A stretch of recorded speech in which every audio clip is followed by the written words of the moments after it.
سے کہا کہ مجھے کرتا اڑا دو۔ اللہ اللہ، خادم نے جب کرتا اڑانا چاہا تو اپنا بایاں آستین پہلے ڈال دیا، بائیں ہاتھ کی آستین پہلے ڈالا۔ حضور صدر الشریعہ علیہ الرحمہ کو ہوش آیا، وہ دیکھا کہ بائیں آستین پہلے ڈالا ہے، کہا کرتے کو کھولو آیا، کھلوانے کے بعد اتروانے کے بعد پہلے دائیں آستین ڈالا اور کہا کہ زندگی میں کبھی سنت کے خلاف کوئی کام نہیں کیا، مرنے سے پہلے خلاف سنت تو نے مجھے کپڑا پہنانے کی کوشش کیا۔ اللہ اکبر، ذرا اندازہ لگائیے، زندگی میں کبھی سنت کے خلاف کوئی کام نہیں کیا۔ آپ نے سنا کہ حج کے تعلق سے سنا کہ حضور مفتی اعظم عالم اسلام بغیر فوٹو کے حج کرنے گئے۔ حضور حافظ ملت علیہ الرحمہ جو بانی الجامعۃ الاشرفیہ مبارک پور ہے، وہ بھی بغیر فوٹو کے حج کو گئے تھے۔ لیکن آؤ ایک عاشق کے حج کی روایت میں آپ کو سناتا ہوں کہ بہار شریعت کا مصنف حضور صدر الشریعہ علیہ الرحمۃ و رضوان جب حج کے لیے ممبئی پہنچتے ہیں، پانی جہاز کا زمانہ ہے، اللہ اللہ، ممبئی پہنچنے کے بعد طبیعت بہت زیادہ خراب ہو جاتی ہے، سخت علالت کا دور ہے۔ اللہ اکبر، میرے دوستوں اور بزرگوں، حضور صدر الشریعہ علیہ رحمت و رضوان کو اجازت نہیں ملتی، آپ جانے کے لائق نہیں ہوتے ہیں، آپ ممبئی سے واپس آتے ہیں، اللہ اللہ، آپ کے ساتھی حج کے لیے چلے جاتے ہیں لیکن آپ جا نہیں پاتے ہیں، اللہ اللہ، آپ واپس آتے ہیں تو جب ممبئی سے جو لوگ حج کرنے گئے، آپ کے ساتھ جو حج کرنے گئے، جب وہ واپس آئے تو حضور صدر الشریعہ علیہ الرحمت و رضوان سے کہتے ہیں آپ کو آپ کا حج مبارک ہو۔ حضور صدر الشریعہ نے فرمایا میاں ہم تو حج کے لیے گئے ہی نہیں، پھر کس چیز کی مبارکبادی پیش کر رہے ہو؟ اللہ اللہ، لوگوں نے قسمیں کھا کھا کر بیان کیا کہ ہم نے مقام حجر اسود میں حضور صدر الشریعہ کو حجر اسود کو چومتے دیکھا، کوئی کہہ رہا تھا چاہے زمزم میں پانی پیتے دیکھا، کوئی کہہ رہا تھا صفا مروہ کے درمیان چکر لگاتے دیکھا، کسی نے کہا رمیے جمار کرتے دیکھا، کوئی کہہ رہا تھا کہ ہم مقام عرفات میں دیکھے، کوئی کہہ رہا تھا کہ میں نے مقام منا میں دیکھا، کوئی کہہ رہا تھا میں نے مقام ابراہیم میں نماز پڑھتے دیکھا۔ اللہ اللہ، اور حاجی قسم کھا کھا کر کہتے ہیں کہ ہم نے دیکھا، لوگوں نے کہا کہ حضور تو گئے ہی نہیں، صدر الشریعہ تو گئے ہی نہیں۔ اللہ اکبر، میرے دوستوں اور بزرگوں، کسی نے کیا ہی خوب کہا ہے، مدینے کا مسافر ہند سے پہنچا مدینے میں، قدم رکھنے کی بھی نوبت نہ آئی تھی سفینے میں۔ نعرے تکبیر، نعرے رسالت، عرس معین ملت، نعرے تکبیر۔ حضور صدر الشریعہ کے اس عشق کی داستان کو ایک شاعر نے دو لفظوں میں پرویا کہ مدینے کا مسافر ہند سے پہنچا مدینے میں، قدم رکھنے کی بھی نوبت نہ آئی تھی سفینے میں، سفینے میں قدم نہیں رکھا تھا لیکن ہند مدینے کا مسافر ہند سے مدینہ پہنچ گیا تھا۔ یہ عشق کی باتیں ہیں، جن کے دل میں نبی کی محبت ہوتی ہے وہ نہ جا کر بھی وہاں جا پہنچا ہوا ہوتا ہے۔ حضرات محترم، تو یقیناً حضور صدر الشریعہ علیہ رحمت و رضوان جنہوں نے پوری زندگی کسی سنت کے خلاف عمل نہیں کیا، اخیر وقت میں بھی آپ نے کرتا اتروایا اور کہا نبی کی سنت ہے دائیں آستین پہلے ڈالو، مسجد میں آپ داخل ہوئیے دایاں پیر پہلے رکھیے، نکلتے وقت بایاں پیر پہلے، کرتا پہنیے دائیں سے شروع کیجئے، کھانا کھائیے دائیں ہاتھ سے کھائیے، پانی پیجئے دائیں ہاتھ سے پیجئے، لیکن ہاں کچھ جگہیں ایسی ہے جہاں بائیں سے پہلے آپ کو جانا ہے۔ مثال کے طور پر آپ کو ٹوائلٹ باتھ روم جانا ہے تو وہاں اب یہ حکم بدل گیا ہے، وہاں پہلے بایاں پیر رکھنا ہے لیکن نکلتے وقت پہلے دایاں پیر نکالنا ہے، اس لیے کہ وہ جگہ اس لائق نہیں کہ دایاں پیر پہلے رکھا جائے۔ اللہ کے نبی نے فرمایا یہاں تک کہ اگر جوتا بھی پہنو تو پہلے دایاں پیر ڈالو۔ اللہ اکبر، مصطفیٰ جان رحمت فرماتے ہیں کہ اپنی زندگی میں دائیں کا استعمال اتنی کثرت سے کرو، اس سنت کو اتنی کثرت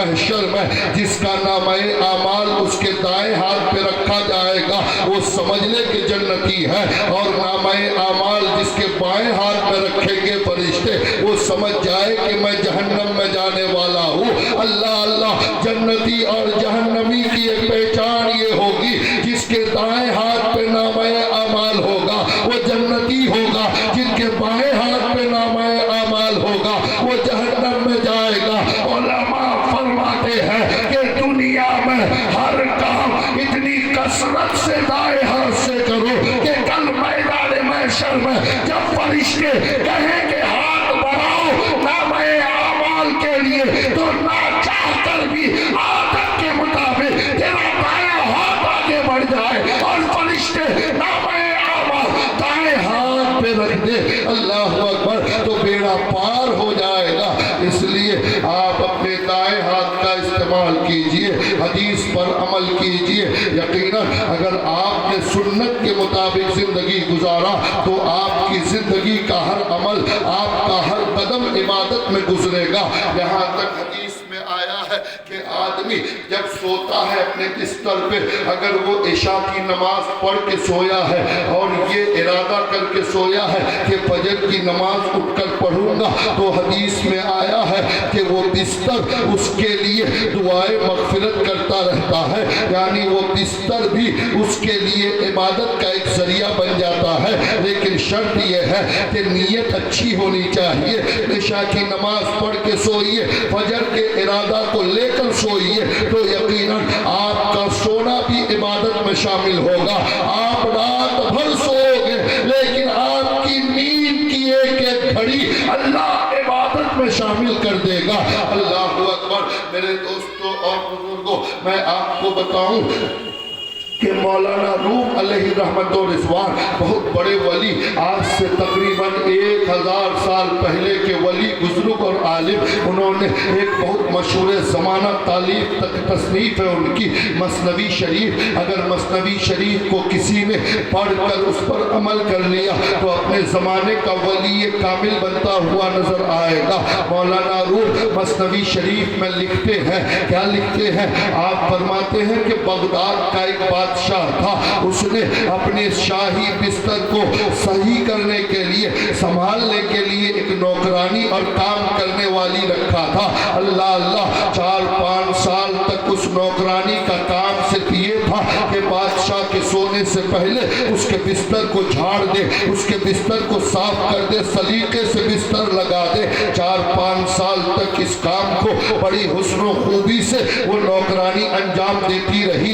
ایک دن نوکرانی بادشاہ کے سونے سے پہلے بادشاہ کے کمرے میں جا کر اس کا شاہی بستر جھاڑنے لگی۔ جھاڑنے کے بعد سلیقے سے لگایا۔ نوکرانی کے دل میں خیال پیدا ہوا کہ 4-5 سال سے یہ کام کر رہی ہو، آج تک اس بستر پہ کبھی بیٹھی نہیں۔ اللہ اللہ، اس کام کرنے والی نے سوچا تھوڑی دیر بیٹھ کر آج دیکھ لو۔ جب وہ کام کرنے والی بادشاہ کے اس شاہی بستر پہ بیٹھتی ہے تو بستر اتنا نرم ہوتا ہے، گدا اتنا نرم اور ملائم ہوتا ہے کہ وہ جب بیٹھی تو دبتی چلی گئی، اس لیے کہ اس بیچاری غریب کام کرنے والی نے کبھی سوچا بھی نہیں تھا کہ بستر بھی اتنا نرم ہو سکتا ہے۔ اللہ اکبر۔ جب وہ دبنے لگی، جب اس کو اچھا لگنے لگا تو اس کے ذہن میں ایک بات آئی کہ تھوڑی دیر کے لیے ٹیک لگا کر دیکھتی ہوں۔ جو ہی اس شاہی گدے پہ اس نے ٹیک لگایا، اللہ کی قسم وہ سو گئی، آنکھیں بند ہو گئی، آنکھوں میں نیند کا خمار آیا، آنکھیں بوجھل ہو گئی اور سو گئی۔ اللہ کی قسم ابھی 5 منٹ سوئی تھی کہ بادشاہ اپنے روم میں کمرے میں داخل ہوتا ہے۔ اس نے دیکھا تو بادشاہ کا ایسو غضب میں آیا، بادشاہ غصے میں آ گیا، جلال میں آیا، بادشاہ کا چہرہ غصے سے لال ہو گیا۔ اس نے جلاد کو بلایا، بلانے کے بعد کہا اسے اٹھاؤ۔ اٹھانے کے بعد بادشاہ نے کہا کھمبے سے باندھ دو۔ باندھنے کے بعد بادشاہ نے حکم دیا کہ اس نے میری بستر پہ سونے کی گستاخی کی ہے، اس نے میرے شاہی گدے کو خراب کیا ہے سو کر، اس لیے اسے کوڑے مارو۔ جلاد نے کوڑا مارنا شروع کیا۔ اللہ کی قسم 4-5 کوڑا پڑنا تھا کہ وہ رونے لگی، روتے روتے پھر 4-5 کوڑے پڑے کہ وہ ہنسنے لگی۔ بادشاہ نے کہا اسے کھول کر نیچے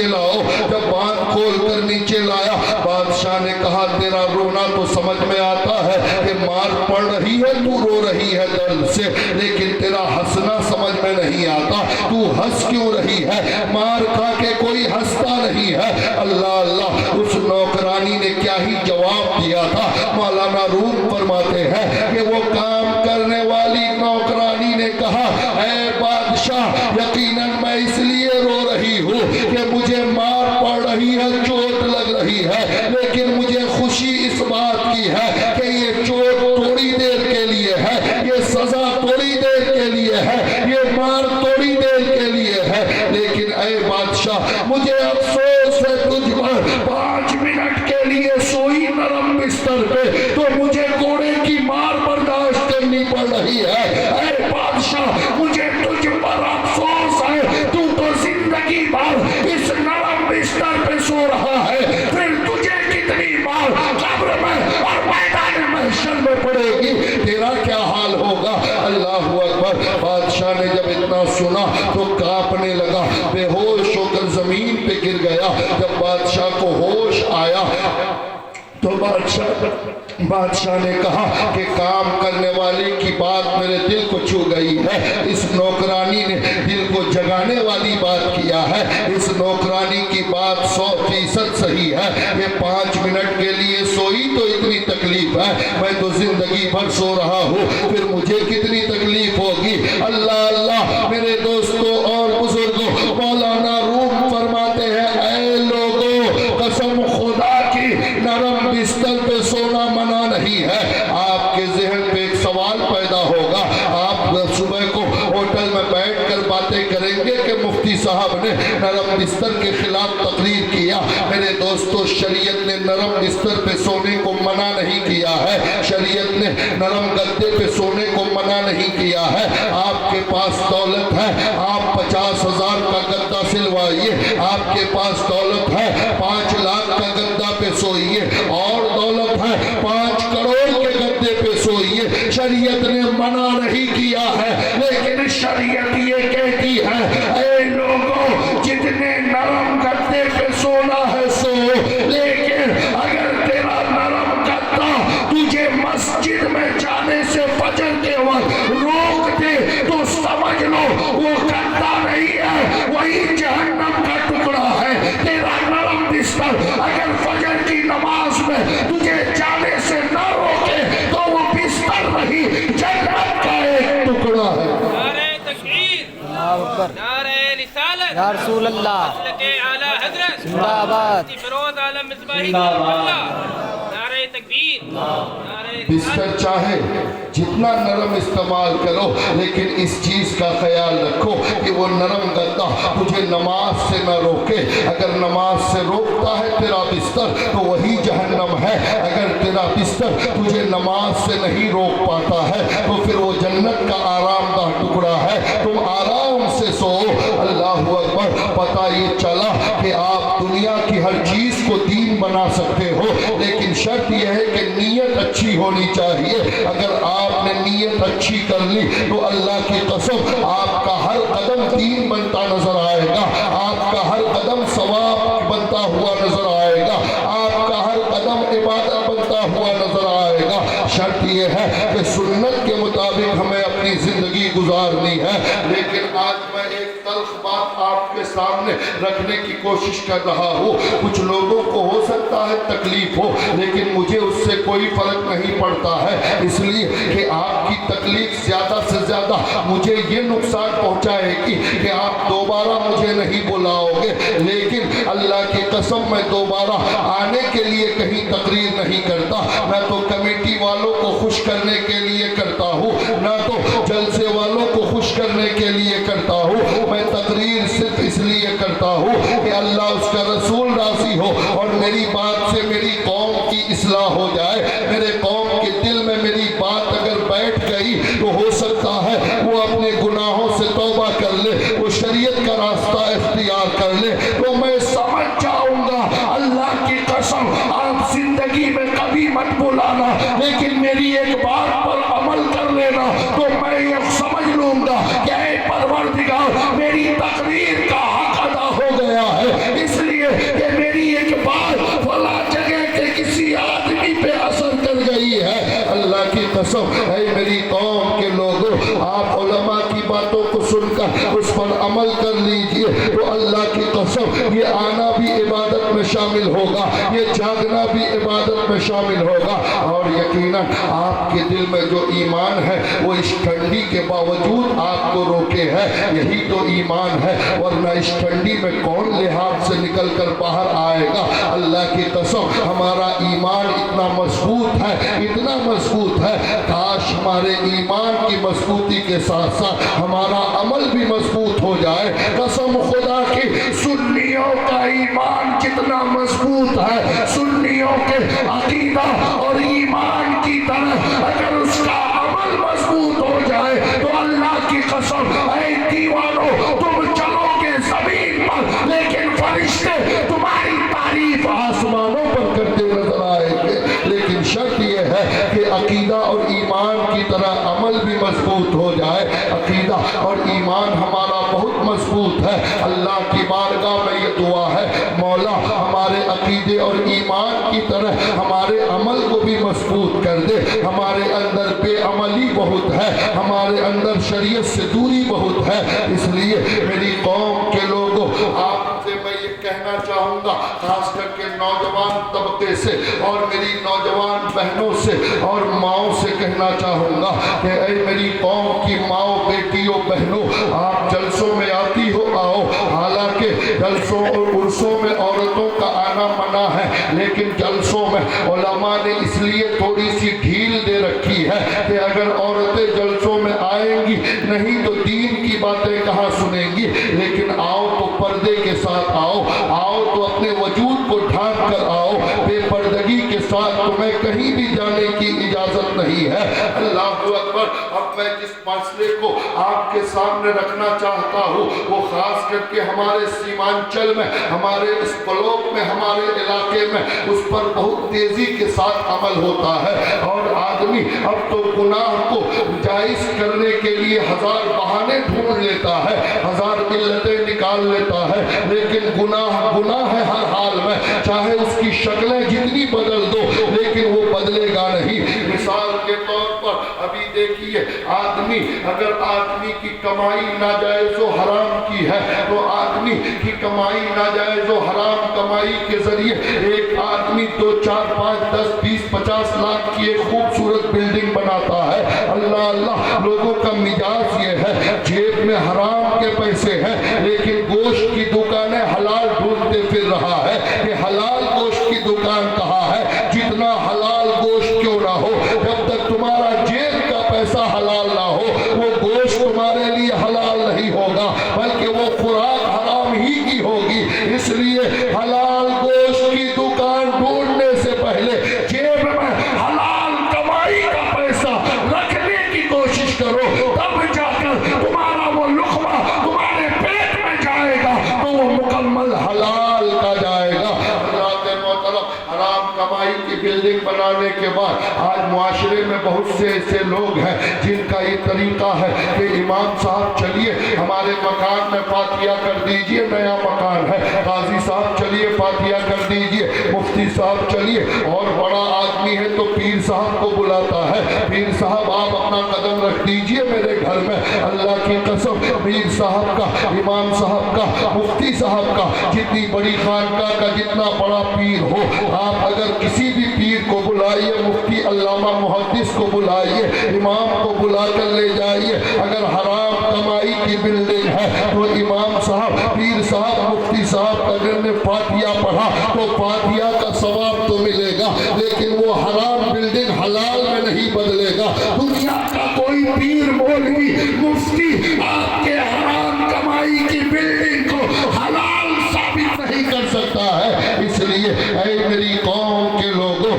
آپ جہاں پر مکان بنا رہے ہو آپ اپنی حلال کمائی کے ذریعے اپنی اولاد کے لیے مکان بناؤ, تبھی اس مکان میں رحمت کے فرشتوں کا نزول ہوگا. اللہ اللہ, میرے دوستوں اور بزرگوں, حضرت بایزید بستامی رضی اللہ تعالیٰ عنہ اللہ